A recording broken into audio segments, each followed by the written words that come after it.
കോഴിക്കോട് നഗരസഭകളിലേക്ക് ഒന്ന് പോകണം. ഫറോക്ക്, പയ്യോളി, കൊയിലാണ്ടി നഗരസഭകളിൽ LDF മുന്നേറ്റം. രാമനാട്ടുകരയിൽ UDF ലീഡ് ചെയ്യുന്നു. കൊടുവള്ളിയിൽ ഒപ്പത്തിനൊപ്പം. കൊടുവള്ളി വളരെ പ്രധാനപ്പെട്ടതാണല്ലോ. അവിടെ ലീഗും കോൺഗ്രസും തമ്മിൽ വലിയ പ്രശ്നങ്ങളൊക്കെ ഉണ്ടായ സ്ഥലം കൂടിയാണല്ലോ. അഭയാർത്ഥികളാണെന്നൊക്കെ പ്രിയങ്ക ഗാന്ധിനെയൊക്കെ വിളിച്ചല്ലോ ലീഗ് നേതാവ്. അതൊക്കെ നിൽക്കുന്നുണ്ട് അവിടെ ഒപ്പത്തിനൊപ്പം എന്നാണ് കേൾക്കുന്നത്. ഏതായാലും പയ്യോളിയിലും LDF ലീഡ് ചെയ്യുന്നു എന്നാണ് ഇപ്പോൾ നമുക്ക് അറിയാൻ കഴിയുന്നത്. ഇതുവരെ ഒരു പുതിയ വിവരമായി വന്നിട്ടുള്ളത് ഇടുക്കി ജില്ലാ പഞ്ചായത്തിൽ LDF മുന്നേറ്റം എന്നുള്ളതാണ്.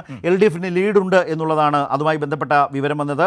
കൊച്ചി കോർപ്പറേഷനിൽ വോട്ടിംഗ് മെഷീൻ വോട്ടുകൾ എണ്ണുന്ന ഒരു സമയമാണ്. EVM വോട്ടെണ്ണൽ ആരംഭിച്ചു എന്നാണ് വരുന്ന. പാലക്കാട് നഗരസഭയിൽ LDFന്റെ വിജയം പ്രഖ്യാപിച്ചിരിക്കുന്നു. ഒരിടത്ത് സിവിൽ സ്റ്റേഷൻ വാർഡിൽ K പ്രേമ 260 വോട്ടിന് വിജയിച്ചു എന്നതാണ് ഇപ്പോൾ പാലക്കാട് നഗരസഭയിൽ നിന്ന് വരുന്നൊരു കാര്യം. മാണി സി കാപ്പന്റെ വാർഡ് ജോസ് കെ മാണി പിടിച്ചു പാലായിൽ എന്നാണ് ഇപ്പോൾ നമുക്ക് അറിയാൻ കഴിയുന്നത്. മാണി സി കാപ്പൻ എംഎൽഎയുടെ സ്വന്തം വാർഡിൽ ജോസ് കെ മാണിക്ക് മിന്നും ജയം. കേരള കോൺഗ്രസ് എമ്മിന്റെ സ്ഥാനാർത്ഥി ജിജു ബൈജു കൊല്ലംപറമ്പിൽ ജയിച്ചിരിക്കുന്നു അവിടെ എന്നാണ് അപ്പോൾ നമുക്കറിയാൻ കഴിയുന്നത്.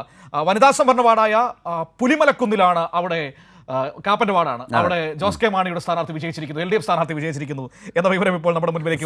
സനോജ് അതിൽ പറയുന്നത് MLAയും MP യും നേരിട്ട് ഇറങ്ങിയിട്ടും പിടിച്ചെടുക്കാനായില്ല എന്ന് പറയുന്നു. മാണി സി കാപ്പന്റെ ward Jose K Mani Kerala Congress M പിടിച്ചു എന്നുള്ള വിവരമാണ്. ചിറയൻ കീഴിൽ LDF സ്ഥാനാർത്ഥി ഒന്നാം വാർഡിൽ ജയിച്ചിരിക്കുന്നു, ശോഭ വിജയിച്ചു എന്ന വാർത്ത എത്തുന്നു. അതുപോലെ തന്നെ തൃപ്പൂണിത്തുറയിൽ NDA ലീഡ് ചെയ്യുന്നു എന്ന വിവരം സാലി അവിടെ നിന്ന് നൽകുന്നുണ്ട്. ഷീജ പറയുന്നതനുസരിച്ച് കോർപ്പറേഷൻ നോക്കാം, LDF രണ്ടിടത്ത്, UDF രണ്ടിടത്ത്, NDA ഒരിടത്ത് എന്നുള്ളതാണ് വന്നിട്ടുള്ളത്. അതും വളരെ പ്രധാനപ്പെട്ട വിവരമാണ്. കോട്ടയം നഗരസഭയിൽ LDF ലീഡ് ചെയ്യുന്നു എന്ന പ്രധാനപ്പെട്ട വിവരം. അത് വളരെ വലിയ 13 ഇടങ്ങളിൽ LDF ലീഡ് ചെയ്യുന്നു. 3 വാർഡുകളിൽ LDF ലീഡ് ചെയ്യുന്നു. മാത്രം 3 BJPയും ഉണ്ട്. 3 BJPയും ലീഡ് ചെയ്യുന്നു. UDF നഗരസഭയായിരുന്നു. അതെ മലപ്പുറം അതിന്റെ ആധിപത്യം ആവർത്തിക്കുന്നുണ്ട്. LDF 2, UDF 18, അതേസമയം അവിടെ UDFന്റെ ആധിപത്യം. കട്ടപ്പന നഗരസഭയിലും UDFനുള്ള അവരുടെ ഒരു മേൽക്കൈ കാണാനുണ്ട്. UDF 3 ലീഡ് ചെയ്യുന്നു.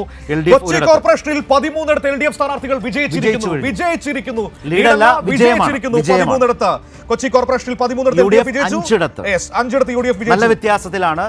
UDF 5 വിജയിച്ചപ്പോൾ കൊച്ചി കോർപ്പറേഷനിൽ LDF 13 വിജയിച്ചിരിക്കുന്നു. അവിടെ നിന്ന് സാലിഗുഡി ലൈനിലുള്ളത് നല്ലതാവും. നെടുമങ്ങാട് മുനിസിപ്പാലിറ്റിയിലേക്ക് പോയിട്ട് വരാം. LDF 25 ലീഡ് ചെയ്യുന്നു, UDF ഒരിടത്ത് മാത്രം ലീഡ് ചെയ്യുന്നു. Nedumangad municipality. Varkala municipality LDF 6 lead ചെയ്യുന്ന വിവരം. വർക്കലയിൽ മുന്നേറ്റം. തിരുവനന്തപുരം കോർപ്പറേഷനിൽ LDF ലീഡ് വർദ്ധിപ്പിക്കുന്നു, മെച്ചപ്പെടുത്തുന്നു. 6 ലീഡ് ചെയ്യുന്നു. UDF 1. നേരത്തെ പിന്നിൽ പോയ ഒരു സാഹചര്യത്തിൽ നിന്ന് LDF തിരുവനന്തപുരം കോർപ്പറേഷനിൽ മുന്നിലേക്ക് വരുന്നു. LDF ഇപ്പോൾ 6 NDA അപ്പോഴും മുൻപുണ്ടായിരുന്നത് 8 ആയിരുന്നു. 8 ഇടത്ത് തന്നെ അവരിപ്പോഴും ലീഡ് ചെയ്യുന്നു. UDF SDPIയുടെ 3 സിറ്റിംഗ് സീറ്റുകൾ നഷ്ടമായിരിക്കുന്നു എന്ന വിവരം വരുത്തുകയാണ്. വളരെ പ്രധാനപ്പെട്ട 3 സിറ്റിംഗ് സീറ്റുകൾ SDPIക്ക് പോയിരിക്കുന്നു.